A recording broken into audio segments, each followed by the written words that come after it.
హిందూ మతం ప్రకారం శనికి ప్రభావితం కానిది హనుమంతుడు ఒక్కడే అని చెబుతారు.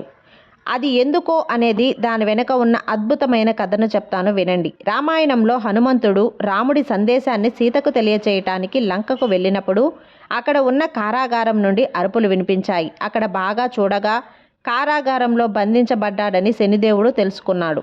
హనుమంతుడు ఆ కారాగారంలో ఉన్న సైనికులను ఓడించి శనిదేవుణ్ణి బంధించిన సంకెళ్లను విడిపించారు. అయితే ఈ ప్రక్రియలో శనిదేవుని చూపులే శని దృష్టి హనుమంతుడిపై పడింది.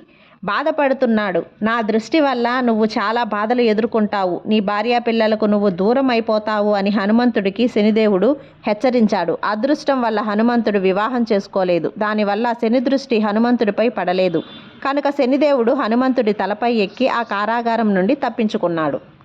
ఈరోజు ఈ సమస్త విశ్వంలో శని దృష్టి నుండి నువ్వు ఒక్కడవే అతీతుడవు అని శనిదేవుడు హనుమంతుడికి చెప్పాడు.